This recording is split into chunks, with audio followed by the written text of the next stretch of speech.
Rápidamente voy a aprovechar a hacer un análisis muy rápido del Medio Oriente, de las principales naciones que se mueven ahí, para que tengamos un punto de vista, una perspectiva de en qué medios se está desenvolviendo actualmente la nación de Israel. Por ejemplo, Irán.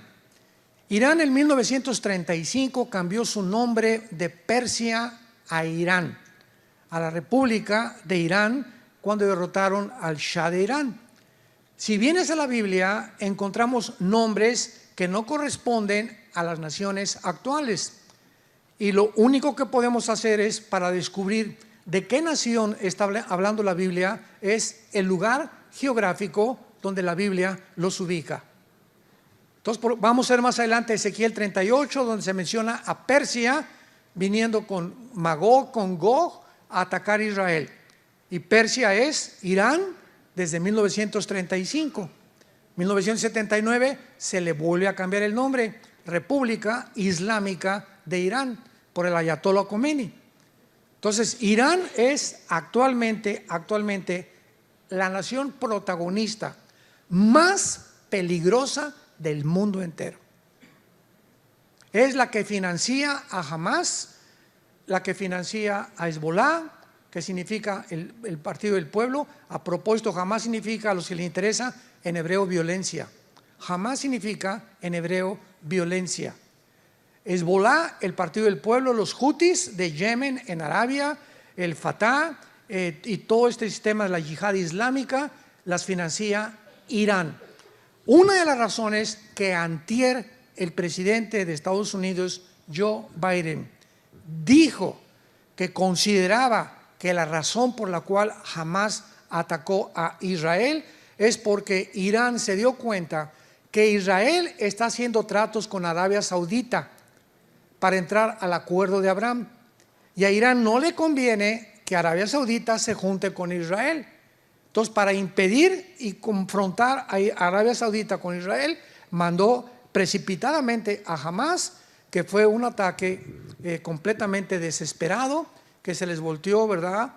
Como decimos aquí en México, se les volteó completamente el rifle y se apuntaron hacia ellos mismos, porque van a ser despedazados totalmente y a punto de desaparecer. Porque Hezbollah no los ayudó, los Houthis no los ayudaron, ninguna nación, los que jamás creían que en ese momento se iban a venir todos contra Israel, nadie extendió la mano para ayudarlos. Y están avanzando para buscarlos y no hay nadie que se atreva a buscarlos. Bola de cobardes, los demás grupos terroristas. Pero Irán necesita desesperadamente soldados en Siria, porque Irán, desde la invasión de Ucrania, es el compadre de Rusia y de China. Irán tiene el grupo Hezbollah en el Líbano, que está al mero norte de Israel, el Líbano. El Líbano no tiene gobierno tampoco. Lo que hizo Hamas en Gaza, dar el pinochetazo a la autoridad palestina, es lo que hizo Hezbollah con el gobierno en el Líbano. Entonces, en el Líbano el gobierno es Hezbollah. Es el grupo terrorista que tiene al gobierno del Líbano bajo sus pies, completamente dominado el gobierno del Líbano. El grupo terrorista Hezbollah está financiado 100% por Irán y recibe la misma presión de Irán, porque se calcula que tienen Hezbollah 300,000 cohetes. 300,000 cohetes. Y cuando Hamas creyó que al atacar Israel o al invadir Israel iban a lanzar todos los cohetes y se iba Israel a ver entre dos fuegos, un solo cohete no lanzaron. Dios sigue actuando de una forma increíble. El jefe de Hezbollah se llama Hassan Nasrallah, que es uno de los líderes de Irán. Repito, el grupo Hezbollah y el grupo de Hamas están controlados, dirigidos, sostenidos y financiados por la nación de Irán. Yemen, que es otra nación del Golfo Pérsico árabe, ahí hay otro grupo terrorista que se llaman los Houthis o los Houthis en inglés. Le han declarado la guerra a Israel con 50,000 terroristas. Vean ustedes nada más cómo está incendiado el Medio Oriente Todos están esperando la oportunidad para exterminar la nación judía. Y Yemen se encuentra a 1.600 kilómetros de Israel. Este grupo también está financiado por Irán. Tienen cohetes que ya han comenzado a lanzar. La semana pasada y hace 2 días lanzaron más de 25 cohetes contra Israel. Veamos nosotros a Egipto, que actualmente fue la única nación que abrió un paso que se llama el Fatah para que los palestinos huyeran hacia el sur de Gaza, que se les permitió que huyeran, y a Israel les dijo: váyanse todos hacia el sur, porque vamos hacia el norte, allá están escondidos el principal grupo de terroristas de Hamas. Y permitió Egipto un poquito de palestinos que entraran, porque Egipto tampoco quiere a los palestinos. No quieren problemas, no quieren violencia, y además, desde el siglo pasado, solo hay 2 naciones árabes que están unidas en paz con Israel, que son Egipto y Jordania. Nada más, desde el 48 que se independizaron. Y este siglo XXI en que estamos actualmente, el presidente Trump ha sido el único presidente que ha podido lograr lo que se llama los acuerdos de Abraham, donde se unieron ahora, ya no son Jordania y Egipto, ahora son Emiratos Árabes Unidos, Bahrein y Marruecos. Ya son 5 naciones que ya se dieron la mano con Israel y se prometieron no intervenir.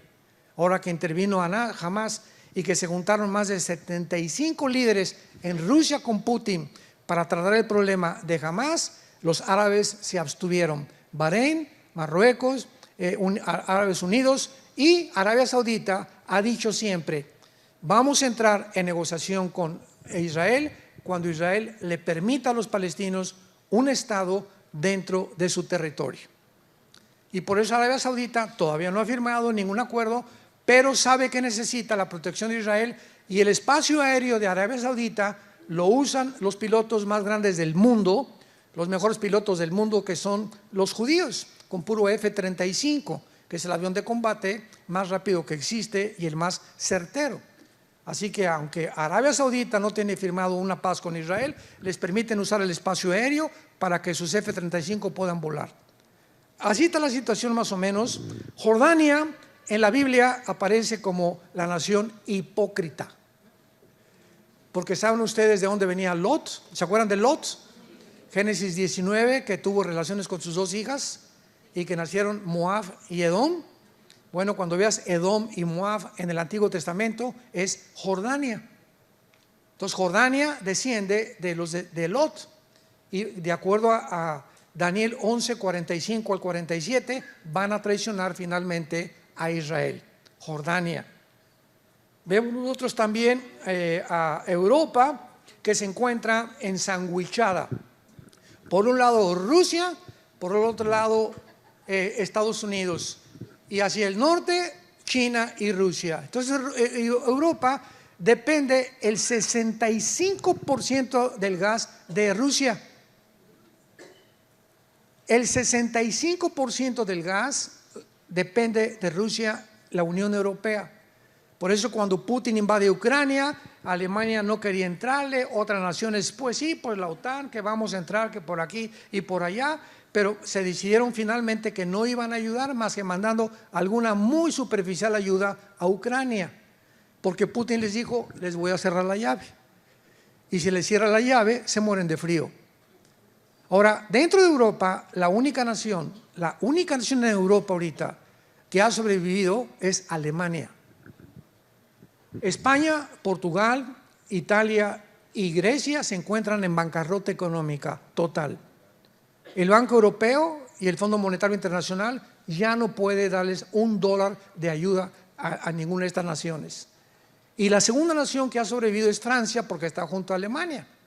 Y ahora que salió Angela Merkel de primera ministra de Alemania, ¿verdad?, entró Scholz actualmente de ministro de Alemania, y está esperando de alguna manera que ahora que Putin, ¿verdad?, se quede en Ucrania o siga avanzando, bajo las alas de qué gallina se va a meter Europa ahora, porque siempre Estados Unidos ha sido el que ha protegido a Europa por la OTAN.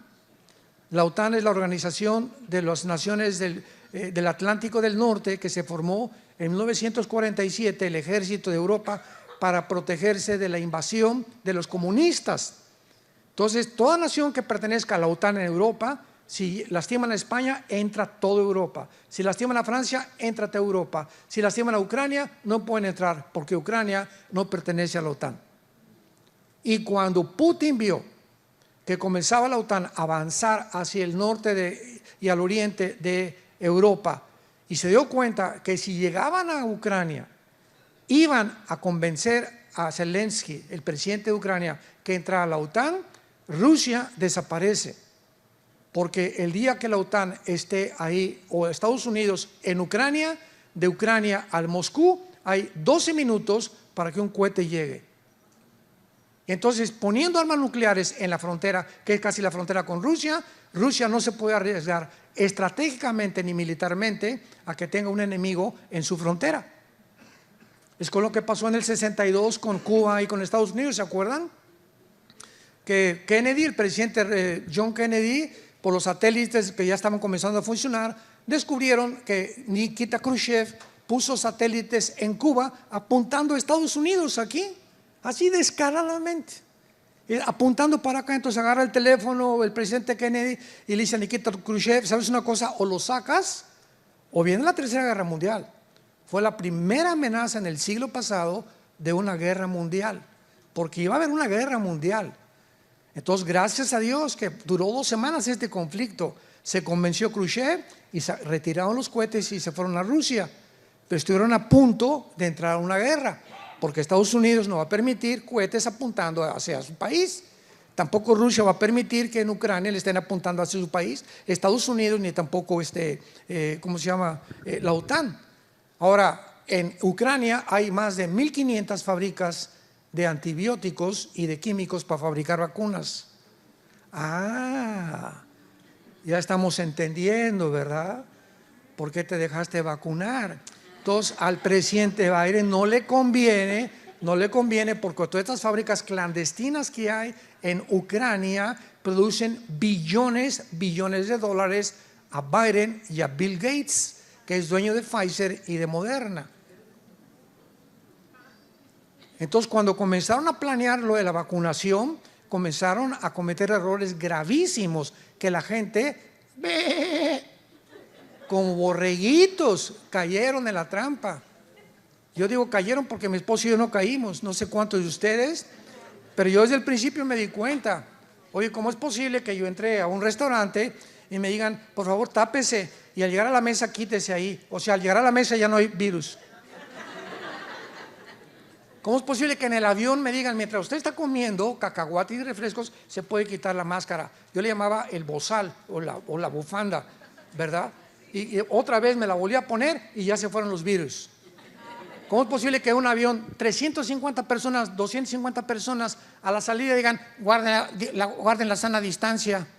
¿Están bromeando? Estamos en un mundo de gente que no tiene piedad del ser humano.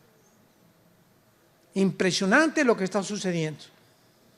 Europa va a tener que buscar bíblicamente, porque el anticristo va a surgir de alguna de las naciones del antiguo imperio romano. El antiguo imperio romano estaba formado por Europa, el norte de África y el Medio Oriente. Durante mucho tiempo, sobre todo en el siglo XX, muchos escatólogos, o sea, estudiantes de las profecías, decían que iba a salir de Roma y que de Europa iba a salir el anticristo. Pero mientras más se estudia la Biblia, más estamos convencidos que el anticristo surge del Medio Oriente. Actualmente Europa, escuchen esto, en 3 o 4 años Europa ha venido millones de musulmanes refugiados a Francia. En Inglaterra hay más mezquitas que iglesias cristianas. En Alemania y en Francia y en España principalmente. En 3 años, los musulmanes, Europa es un continente musulmán. Porque los europeos es una población de viejitos, ya no se reproducen, no quieren tener hijos. Los musulmanes se reproducen como conejos. Por cada europeo nacen 7 musulmanes. Entonces, en 3 años, Europa es un continente musulmán. tal como la Biblia lo profetizó. Que la guerra final en el mundo, la guerra de Gog y Magog, sería entre el mundo islámico y el mundo judío cristiano. Las dos corrientes más fuertes que existen religiosamente para el mundo entero. Y Europa no va a tener más que hacer algo importante, porque el anticristo va a surgir cuando digamos que 5 naciones de Europa y 5 del Medio Oriente, Daniel capítulo 2, capítulo 7, se unan. Cuando oigamos, pongan atención, cuando oigamos un G10, se unieron 5 naciones de Europa, 5 del Medio Oriente, hicieron un pacto de las 10. De una de estas naciones surge el cuerno pequeño o el anticristo. Y de acuerdo a Daniel 8, que lo vamos a ver después, surge de entre Irak y Siria. Por eso se le llama al anticristo el asirio. Desde Génesis capítulo 10, Nimrod, que es el primer prototipo del anticristo que fundó Asiria y Babilonia. Babilonia, que es Irak del siglo moderno, es la segunda nación más mencionada en la Biblia después de Jerusalén. Jerusalén es la ciudad más mencionada, más de 350 veces se menciona Jerusalén. En segundo lugar, Babilonia. Y Babilonia comienza desde el Génesis y termina en el Apocalipsis. Con Apocalipsis 17, la Babilonia religiosa, la Babilonia comercial, Apocalipsis 18. Así que estamos ante un mundo impresionante. Y ahora lo más asombroso de todo, vayamos a Ezequiel capítulo 38. Y la nación más impresionante después de Irán es Turquía. Turquía, que aparece en la Biblia con el nombre de Togarma. La región de Turquía, Armenia y toda esa zona se llama la Anatolia antiguamente, o la zona también magogita. Pero lo que más impresionante es, y hace poco confundimos a unos periodistas, ¿verdad? Que ¿cómo es posible que los cristianos digan que Turquía se va a unir a Rusia? Y ahora que vino Putin contra Ucrania, Turquía pertenece a la OTAN. Entonces, ¿quién se va a imaginar que va a pelear en contra de Rusia, ¿verdad?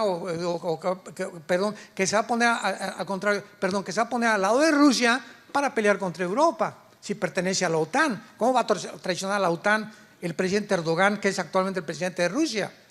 ¿Cómo se va a poner del lado de Rusia para pelear contra los Estados Unidos, cuando ha recibido la mayor parte de Turquía de Estados Unidos? Pues la Biblia profetizó hace 2700 años. Apunta ahí en Ezequiel, 2700 antes de Cristo. No antes de Nostradamus, por favor, ni de Walter Mercado. Hace casi 2700 años, dice Ezequiel 38, versículo 3. Así ha dicho Jehová el Señor: yo estoy contra ti, oh Gog, príncipe soberano de Mesec y Tubal. Los que quieran apuntar, Gog es el nombre o un título de un líder, comandante, César, zar, general, cabeza de algo. La palabra Gog en el hebreo es cabeza o líder de algo. Entonces aquí el Espíritu Santo está hablando de un líder que se llama Gog y que es príncipe soberano. Rosh en el hebreo, Nasig, Mesec y Tubal, que es la región de Turquía. Después de que invade Putin a Ucrania,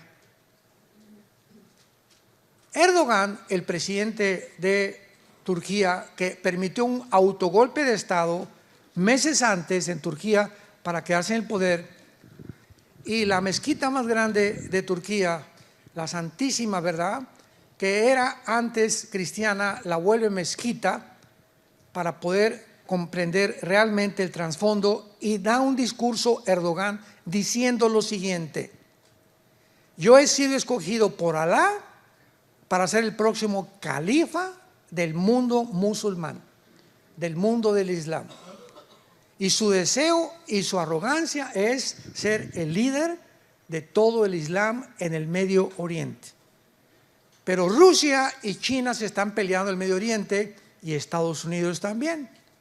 En otras palabras, el Medio Oriente, como dijimos al principio, es la manzana de la discordia donde estalla la Tercera Guerra Mundial. ¿Por qué?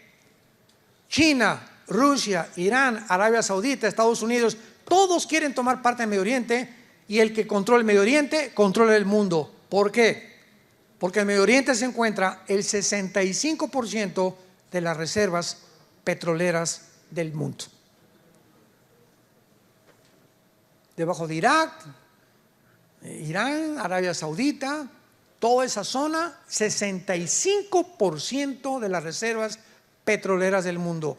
Y ahora que vino la guerra de Putin contra Ucrania y tenía el control del gas y del petróleo, puso de rodillas a Europa y al mundo entero.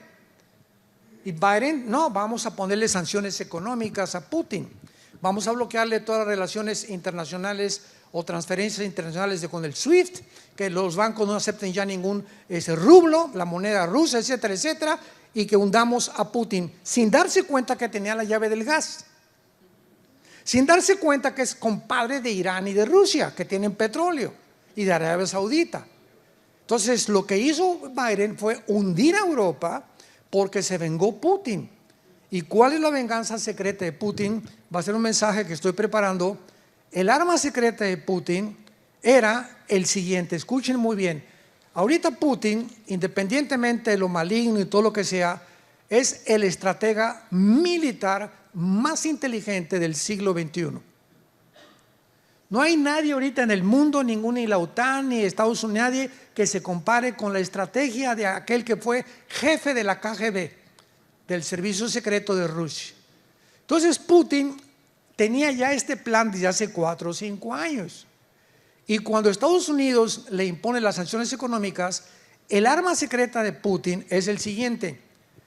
¿Cuál es el punto débil de Estados Unidos? ¿Su poder nuclear? No, Rusia tiene más poder nuclear que Estados Unidos. ¿Cuál es el punto débil de Estados Unidos? Que no tienen tanta protección como tiene Israel y como tiene tampoco Rusia, tampoco. El punto débil de Estados Unidos es el dólar. 1947-48 se hace la cumbre de Bretton Woods, termina la Segunda Guerra Mundial y las naciones que ganaron la Segunda Guerra Mundial, Inglaterra, Rusia, Canadá, Estados Unidos, votan, primero fue la libra esterlina, pero perdió, que el dólar sería la moneda que iba a regir la compra del petróleo, o sea, desde hace 75 más años. Rusia quiere comprar dólares, tiene que convertir los rublos en dólares. México quiere comprar petróleo, tiene que convertir el peso mexicano en dólares. Cuando no estaba la Unión Europea, Francia quiere comprar los francos, tiene que convertirlos en dólares. O sea, todas las naciones son regidas por el dólar desde hace más de 75 años. Entonces Putin se une con Rusia, con Irán, con China, con Corea del Norte y con la India para quitarle al dólar el peso que tiene para comprar el petróleo. Y si llega esto este año o el fin de año, escúcheme con mucho cuidado, si logran quitarle al dólar actualmente que se está hundiendo a una velocidad impresionante y sustituyen el dólar por el yuan o por el rublo ruso, Estados Unidos se hunde hasta tocar fondo. ¿Por qué se hunde? Porque su deuda externa es de 33 trillones de dólares. Y ahorita pues nadie le puede cobrar porque los dólares los controla ellos. Pero si le quitan al dólar el modelo para regir y la compra del petróleo, entonces Estados Unidos se hunde económicamente y toca fondo y pasa a segundo o tercer lugar en su supremacía política, económica y militar. Y es como lo dice la Biblia, Estados Unidos no aparece en la Biblia. Adiós, San Antonio. Y tampoco México. Todo el continente americano va a desaparecer, ¿sabían? ¿Cómo lo sabemos? Porque el quinto sello, Apocalipsis 6, 1/4 parte de la humanidad desaparece en los primeros bombazos. Una cuarta parte de la humanidad. Somos ahorita 8,000 millones de personas. ¿Cuánto es una cuarta parte? 2,000 millones de personas. Desde Alaska hasta la Patagonia, el continente americano, somos 1,150 millones de seres humanos. No llegamos ni a los 2,000. 2 continentes americanos van a desaparecer en la guerra nuclear.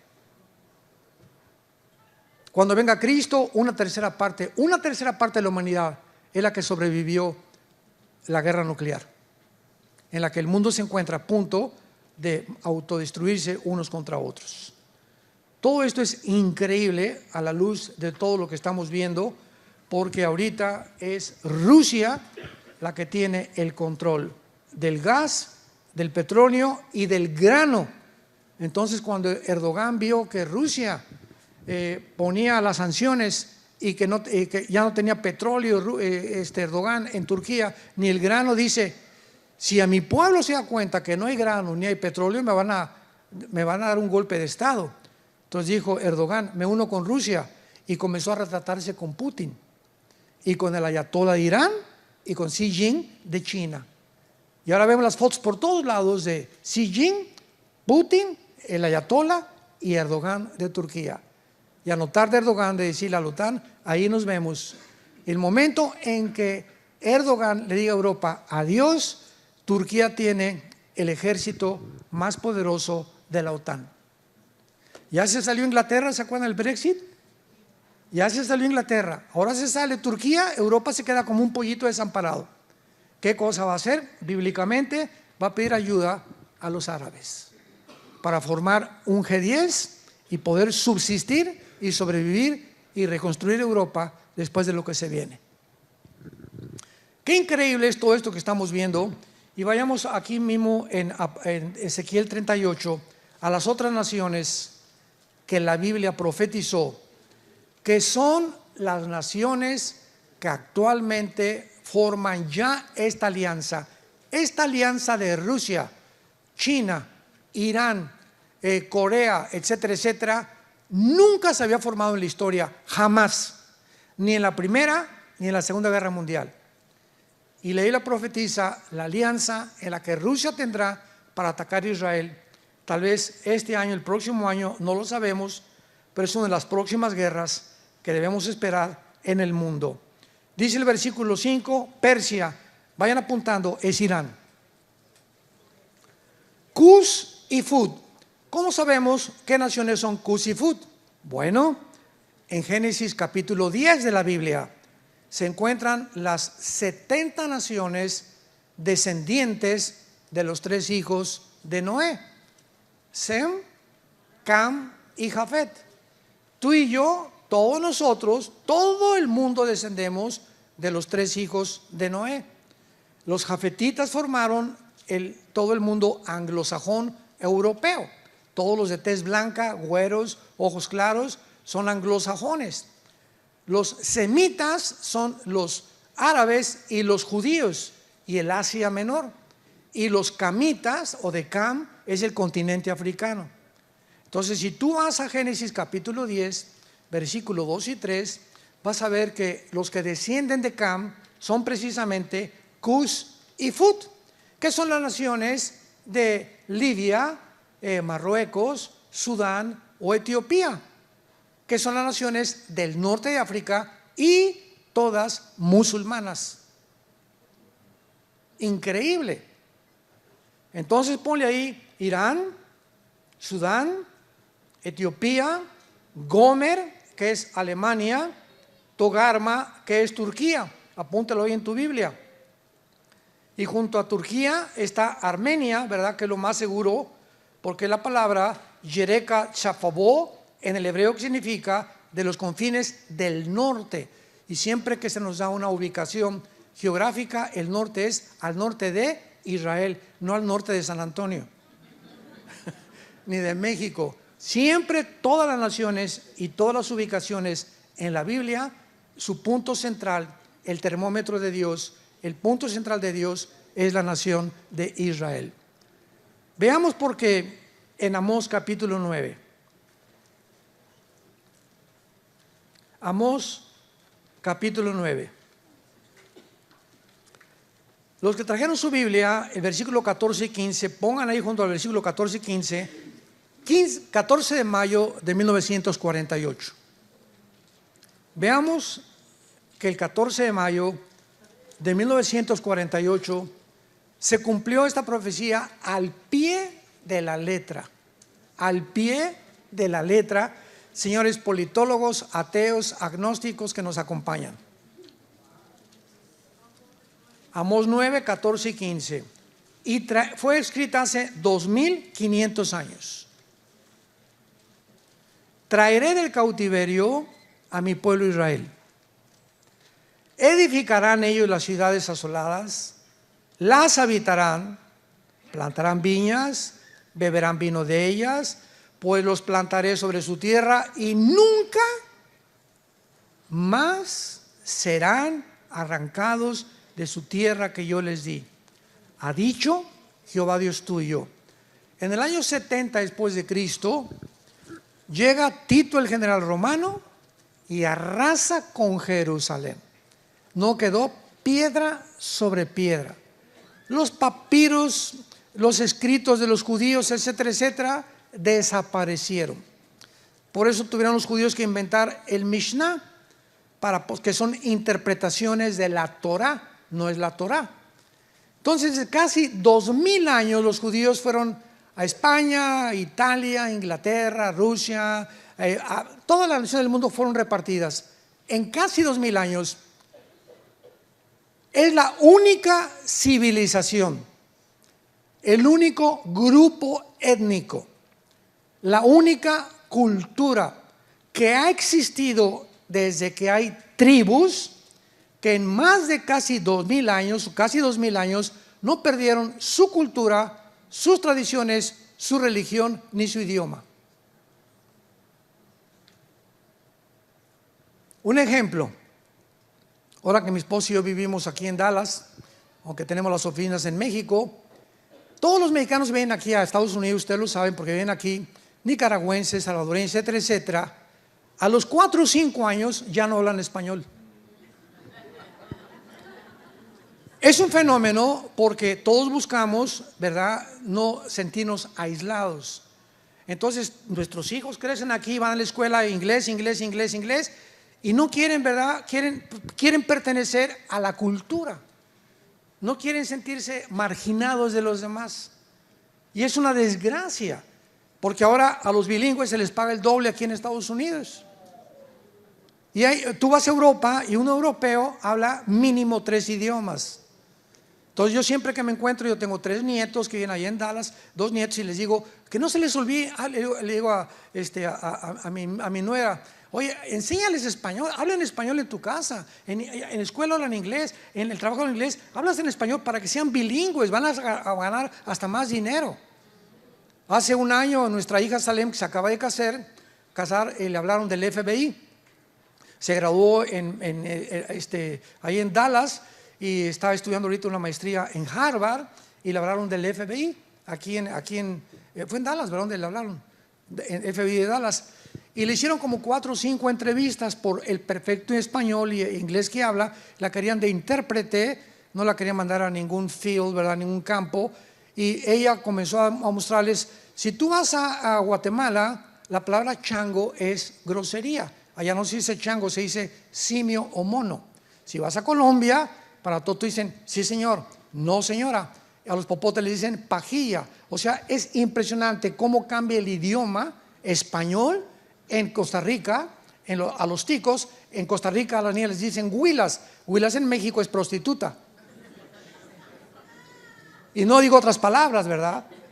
Pero de acuerdo aquí en Latinoamérica, tú vas a Uruguay, vas a Colombia, hay palabras que completamente son diferentes y frases que no son iguales en México, ni son iguales en Guatemala, ni en Nicaragua. Entonces lo que quería el FBI era que mi hija pudiera distinguir los modismos a través de intérprete para que cuando agarren ciertas personas les dijera de qué país son, por la forma como hablan y por el acento. Entonces esto es impresionante. Porque pues mi esposo y yo oramos, gracias a Dios, que no la acepten, porque todas las agencias federales ahorita en Estados Unidos están completamente corrompidas. Es un gobierno completamente corrompido, como la mayoría del mundo, ¿verdad? Y gracias a Dios que ya nuestra hija está en la obra con nosotros, trabajando de tiempo completo. Gracias, Padre Santo. Y esto solamente es un ejemplo que damos porque Israel, después de casi 2000 años, no pierden su cultura, sus tradiciones. Les repito, es único en el mundo. Llegan italianos a Estados Unidos y le digo: oye, tu apellido es italiano. El mío también es italiano y hablo inglés, un poquito italiano. ¿Por qué no es italiano? Ya no hablan italiano. Y le digo: ¿pero por qué? Porque ya no lo podemos practicar. La mayor parte de los alemanes que llegan a Estados Unidos se olvidan del alemán y hablan puro inglés.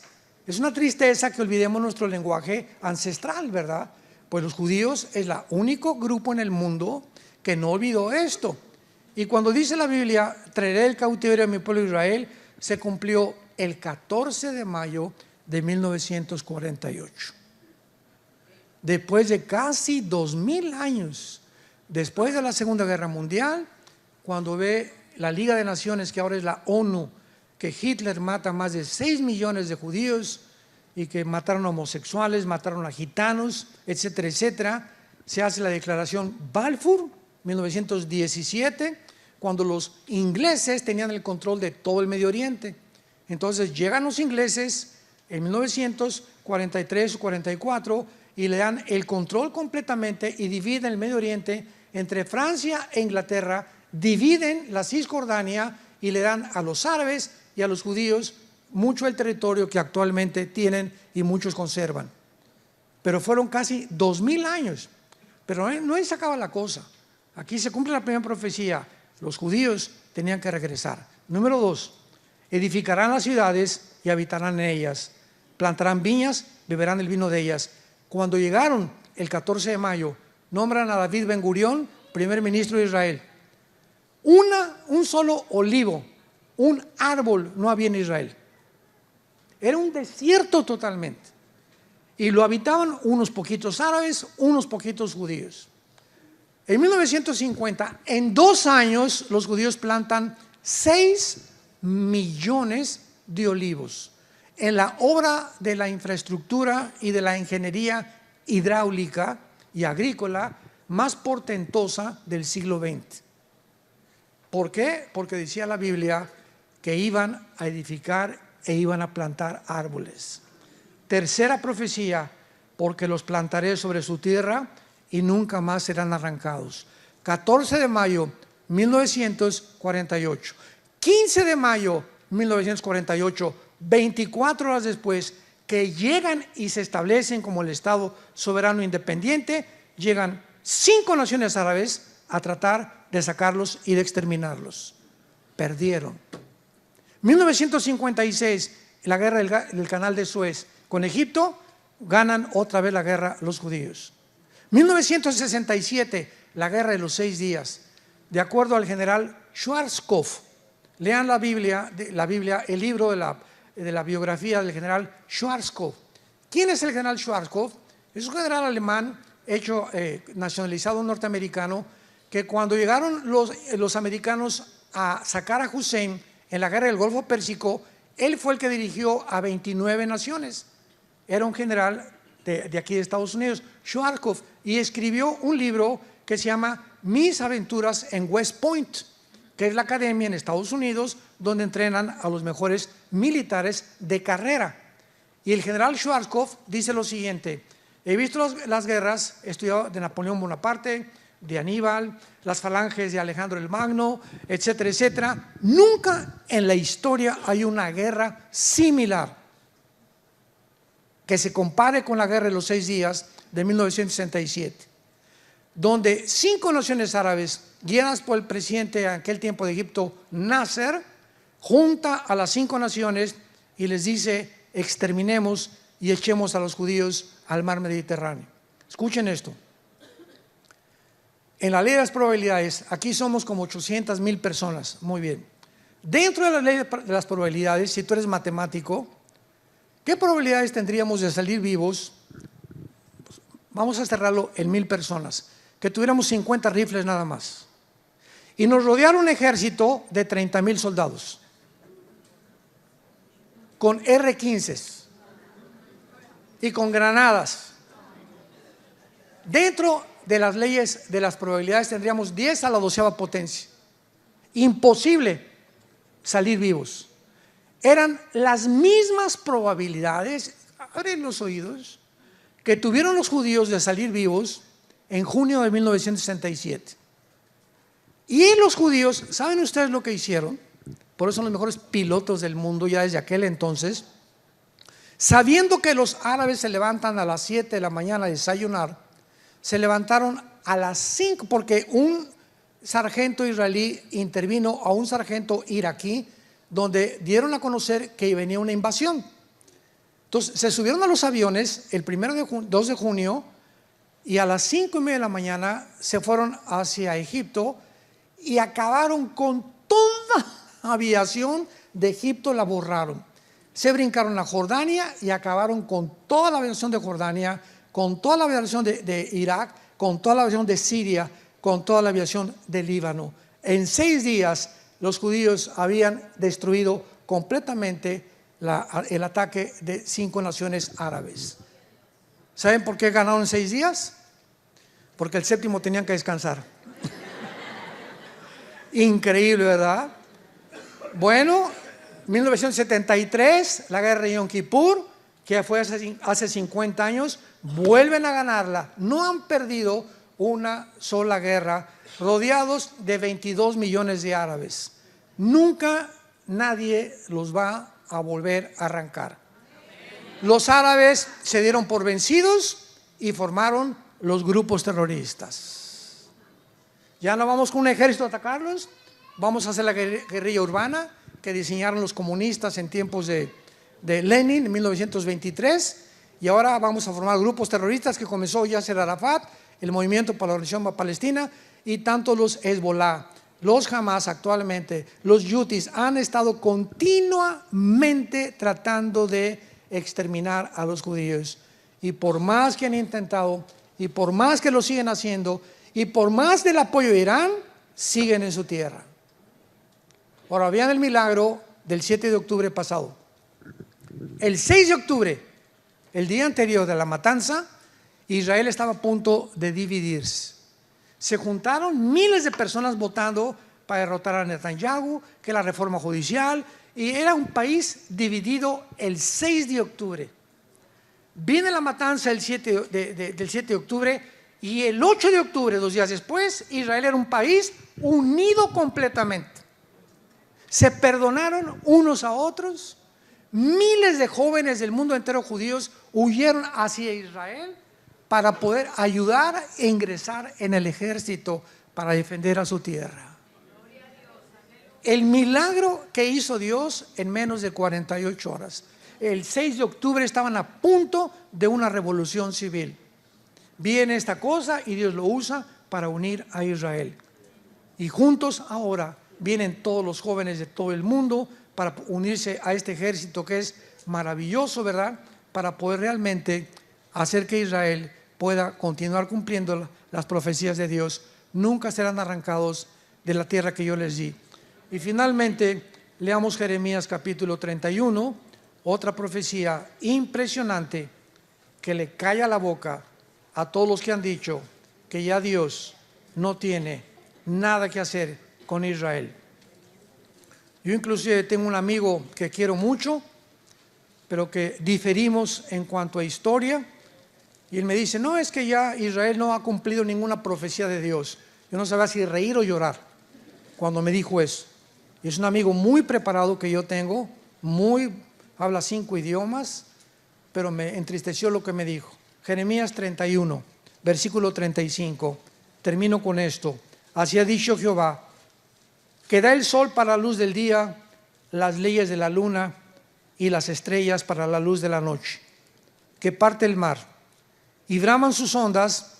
Jehová de los ejércitos es su nombre. Escuchen, si faltaren estas leyes, o sea, las leyes cósmicas, delante de mí, dice Jehová, también la descendencia de Israel faltará para no ser nación delante de mí. Así ha dicho Jehová, si los cielos arriba se pueden medir y exploraran abajo los fundamentos de la tierra, también yo desecharé toda la descendencia de Israel por todo lo que hicieron, dice Jehová. ¿Más pruebas? ¿Qué dice Dios? Que su pueblo es indestructible. No porque sean buenos, ni porque sean más inteligentes, ni mejores que mexicanos, que guatemaltecos, que nicaragüenses. Simplemente Dios en su soberanía escoge un punto geográfico en el mundo. Un puntito, ve el mapa, es un puntito insignificante, Israel. Todos los árabes ricos en petróleo, multimillonarios. Israel no tiene absolutamente ahorita una gota de petróleo, y todas las naciones alrededor, pobres, queriendo exterminarlos, sacarlos, porque es la única democracia, porque es la única cultura que no tiene el Islam, que no son musulmanes, que no tienen sus tradiciones paganas, que no tienen la muerte como su principal objetivo, sino la vida. Entonces para ellos dicen, esta nación no puede estar en medio de nosotros, tenemos que sacarlos. Y si no entendemos esto, no entendemos la geopolítica del mundo. Y Dios lo hace simplemente para lo siguiente que voy a decir. Israel es la evidencia más grande, la sobrevivencia más grande de que Dios existe.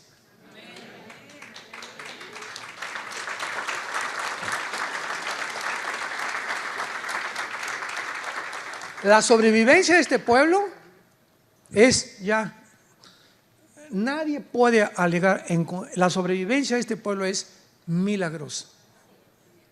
48, 56, 67, 73, ataques guerrilleros, ataques de Hamas, por todos lados, rodeados de 22 millones de árabes que los quieren exterminar. Ahora repito, los árabes son lindos, son los gobiernos de ellos.